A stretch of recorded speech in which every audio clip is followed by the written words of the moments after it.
Hey everyone, welcome back to some new malicious compliance stories. I hope you had a great day. If you would like to support the channel, please press the like button, it really helps. And if you are new here, don't forget to subscribe to get informed about new videos. And now, let's start with the first story, shall we? The first story is called Hopefully He Learned His Lesson.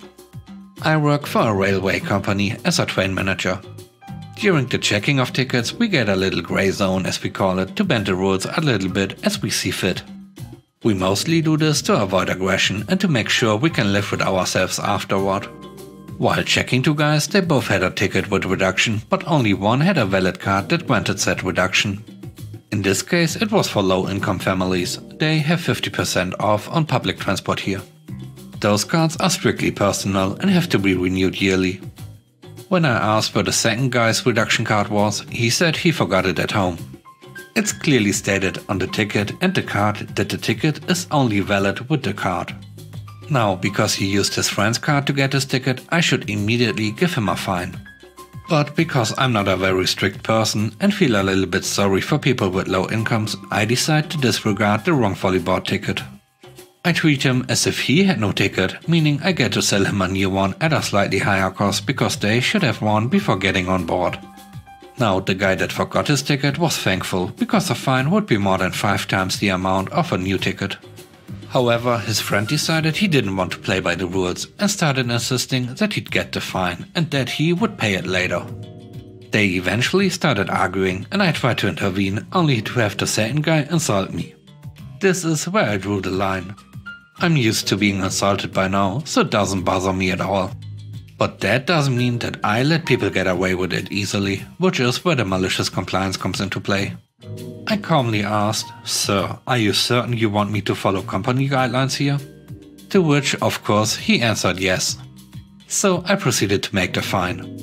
And then, when I was done, I said, "Sir, according to government and company guidelines, using your reduction card for a third person other than yourself voids your right to have that card. And hereby I will have to confiscate it." Now, this card is more than just a reduction for public transport, but more or less any government-funded business. Now he started completely losing it, and a coworker already heard that I had a difficult customer and came over to assist me.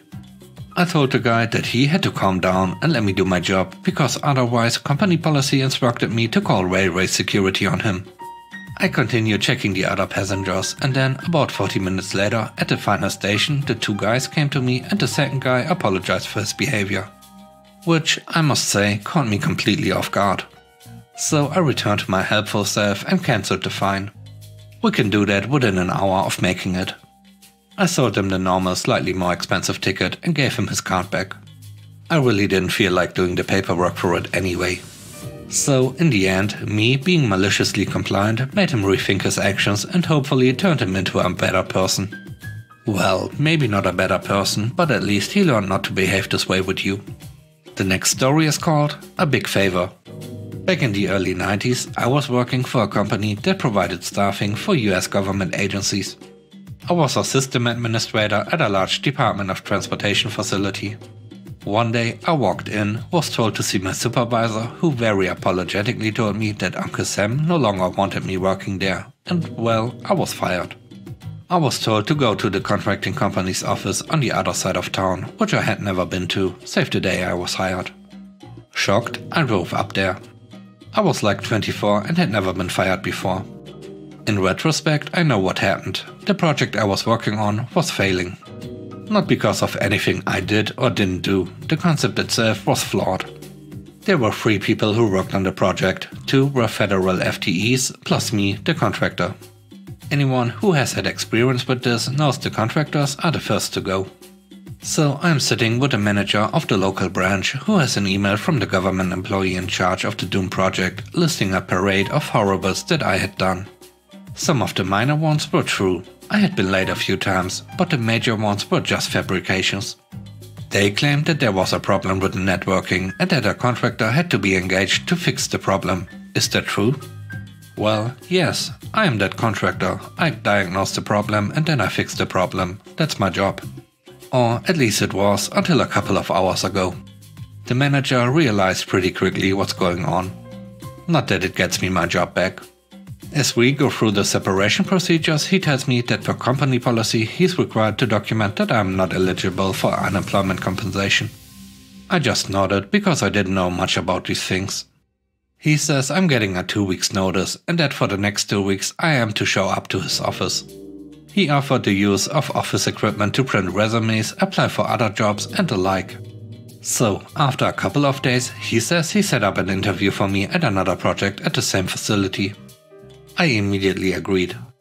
I went down there and sat with the project manager. The interview lasted less than 5 minutes. So, we are a COBOL shop here, what's your experience with COBOL? None, whatsoever.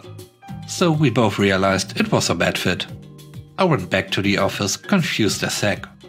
The site manager knew I didn't have COBOL experience, why did he send me there? I found out a few weeks later. I had applied for unemployment compensation anyway, upon the urging of friends who said that policy sounded really sketchy. I had an interview at the unemployment office and they looked over the paperwork, noticed a form that said ineligible and the lady explained that I could contest that.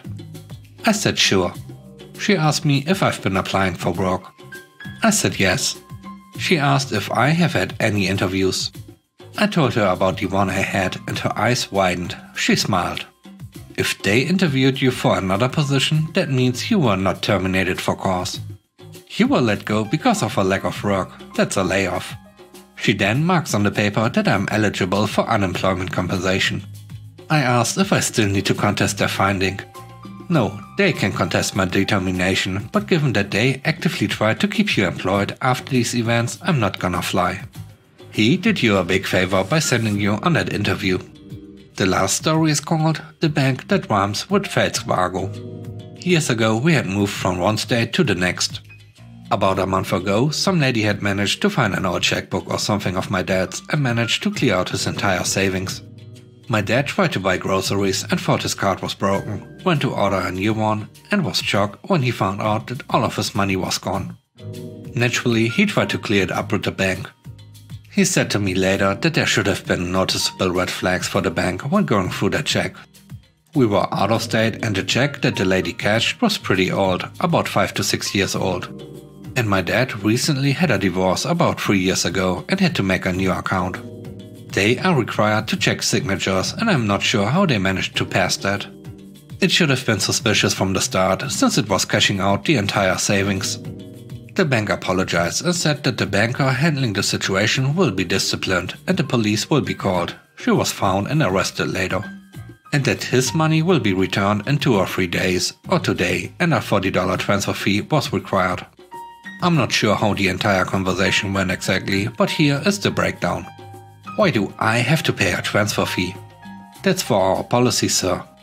I'm not paying for something you guys messed up on. I literally have no money, let alone cash.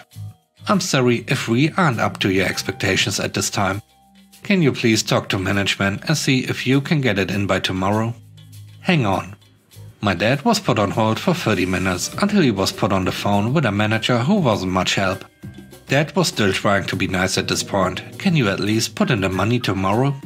I mean, I can try, but that would still be $40. No. Then you have to wait for 4 days.